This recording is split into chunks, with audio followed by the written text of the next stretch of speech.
So, eto na nga, si PBBM ngayon ay may malaking pasabog tungkol sa kanyang running mate noon na si VP Sara.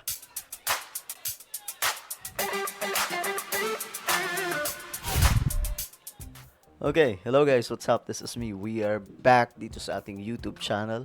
At ito pag-usapan po natin ngayon mga sangka itong ano ni PBBM ngayon, reaction daw kung sa tanong, nagsisisi nga ba ang Pangulo sa kanilang naging tambalan noon ni VP Sara o tinatawag po ito noon na Uniteam. Ngayon, for the first time, no, nagsalita na po ang presidente tungkol sa kanila ni VP Sara. Pag-uusapan po natin yan. Anyway, bago tayo mag-umpisa sa mga hindi pa po dyan nakakapag-subscribe sa ating YouTube channel, makikita nyo po yung subscribe button sa baba ng video na to. I-click nyo lamang po yung subscribe, i-click ang bell, at i-click nyo po yung all. Sa mga nanonood po sa Facebook, i-follow nyo po yung ating Facebook page. So, guys, eto na nga po. Ito yung balita kasi. Si PBBM daw, first time to na nagsalita si PBBM, no? President Marcos hindi nagsisisi sa Uniteam nila noon ni VP Sara. Aba. So, walang pagsisisi si PBBM. Kasi si Sara, di ba? Nagsisisi siya eh. Nagsorry pa nga po siya sa kanya mga taga-suporta at sinabi po niya na siya daw po ay kumbaga naninikluhod at humihingi ng tawad sa kanya mga supporters kasi sinuportahan niya daw po si PBBM. At sa side ng mga Duterte, sinasabi nila na nagpanalo daw po kay PBBM ay si Sara.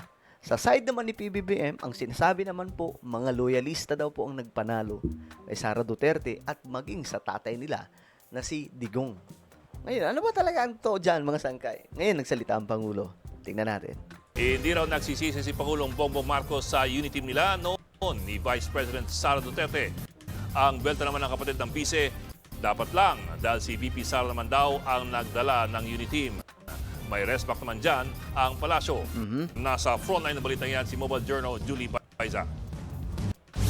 From I Love You, BBM ang dapat maging presidente, mababait, masipag, higit sa lahat, hindi magnanakaw, hindi korap. Grabe, no?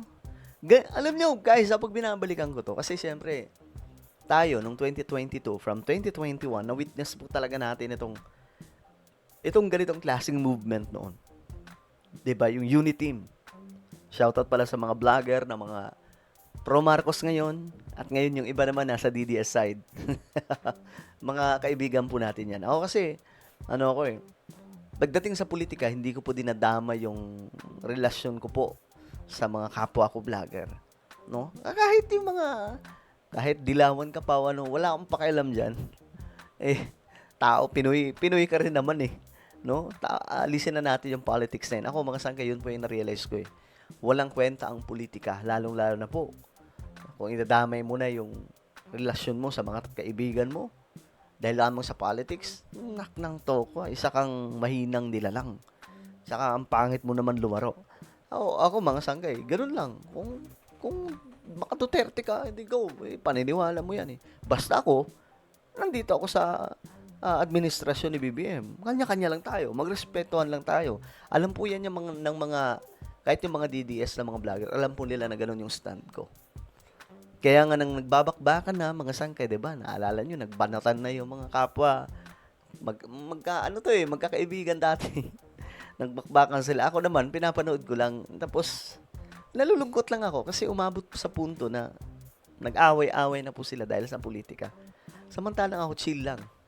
Eto na nga mga sangkay. Sabi ni VP Sara dito, At hindi magnanakaw, hindi magnanakaw, hindi corrupt si PBBM. Pero ngayon iba na yung sinasabi ni VP Sara, di ba? Love you, BBM. Ay nako, love you PBBM. Grabe, no? At that time, kita nyo, andito pa sa Jinggoy. Sino mag-aakala mga sangkay na mawawasak itong Uniteam, di ba? Sino mag-aakala, men? Na-witness natin alam ko may mga vlogger pa tayong tropa na sumasama talaga. Pupunta sila sa mga iba't ibang lokasyon ng Pilipinas, mga probinsya. Hindi eroplano, gumagastos ng sariling pera no, para lang mapuntahan yung ganap na ito. At ngayon, nakakalungkot kasi yung iba nasa kabilang bakod, yung iba naman nanatili kay PBBM. to I hate you. Ninyong lahat. Boom!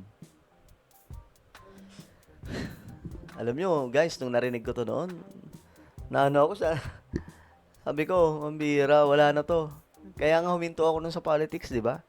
Naalala nyo, 2023.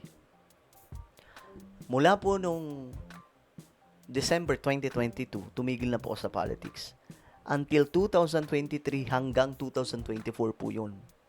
So, 2 years mahigit mga sangkay akong huminto sa politics at nag-world news ako. Lahat ng ginagawa kong content noon about sa mga pandaigdigang balita, no? Kasi naging passion din po natin na magbalita, mga international update. Pero mga sangkay, nung 2025, nabuhayan po tayo ulit. Bumalik po tayo sa politics na content dito sa Sangkay Janjan TV. Pero, nanatili po tayo kay PBBM. Maraming nag-aalok na doon ako sa kanila, pero nandito ako sa side kasi iniisip ko naman, binuto ko to eh. Binuto ko rin si VP Sara. Binuto ko rin si PBBM. Siya naman ang presidente ngayon. Dito ako sa side na to kasi sa Bible malinaw na suportahan ang wag kakalabanan yung namumuno at as long as hindi po pinapakialaman yung ating pananampalataya sa Panginoon, di ba? Martin Romualdez, Boom. Lisa Marcos, Boom. Bongbong Marcos. Boom. Sa kabila ng nawasak na unity team na paulit-ulit noong nangako ng pagkakaisa, sa interview ng Bloomberg kay Pangulong Bongbong Marcos, giniit ni PBBM na hindi niya itinuturing na pagkakamali ang maging running mate si VP Sara. Sabi po niya dito, I think for that time that was the best thing that we could do. We had the same idea of what we needed, of what needed to be done in government. Maybe that's changed.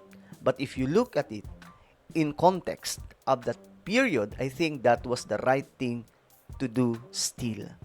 So walang pagsisisi si PBBM sa ganap na yon. Actually, guys, grabe yun, no? Naalala nyo yung massive crowd. Thousands crowds, mga sangkay.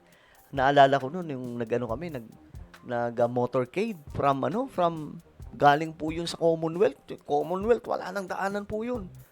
Pambira yung tao noon. Pareho raw sila ng ideya kung anong dapat gawin sa gobyerno, posibleng nagbago raw ang sa bise. Bagamat may agam-agam daw ang Pangulo sakaling maging presidente nga si VP Sara dahil posible nitong baguhin ang kanyang mga polisiya. Pwedeng magbago. Sa system ng politika sa ating bansa at government system natin, posible talaga. Kaya nga hindi po enough yung 6 years talaga para pagandahin ang Pilipinas ng isang leader. Bumanat naman ang kuya ni VP Sara na si Congressman Pulong Duterte. Giit niya, talagang walang dapat pagsisihan si PBBM. Dahil ang totoo, kung walang Sara Duterte, hindi siya mananalo. Yun yung naratibo nila eh. Yun yung narrative nila. Yun yung naratiban nila eh. Kung hindi lang dahil kay VP Sara, walang PBBM. Actually guys, combined po yun eh. Marami din pong loyalista, marami din pong ako, loyalista po ako, mga sangka, di ba? Loyalista ako ni Apo Lakay.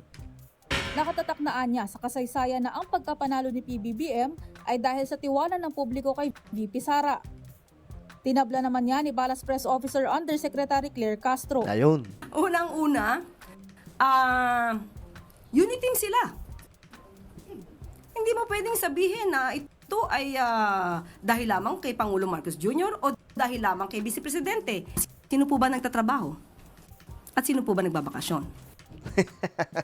Antindi na. Sino ba ang nagtatrabaho? Sino nagbabakasyon? Buwelta pa ng palasyo, nakakaawa si Pulong dahil nabubuhay daw siya sa fake news.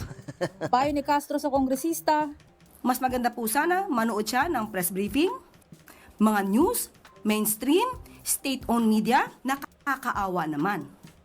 Nabubuhay sa dilim, nabubuhay sa fake news, nabubuhay sa sariling imahinasyon.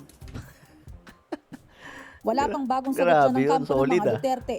Nagbabalita mula sa frontline, Okay, so ayan po mga sangkay. Ano pong inyong opinion tungkol dito? Bira, pero nakakapanghinayang, di ba? Yung unity team. comment down below. Meron tayong YouTube channel. Ito po ay Sangke Revelation. Hanapin nyo po ito ngayon sa YouTube. Kapag nakita nyo na, click nyo po yung subscribe, i-click ang bell, at i-click nyo po yung all. Ako na po ay magpapaalam. Mag-iingat pong lahat. God bless everyone.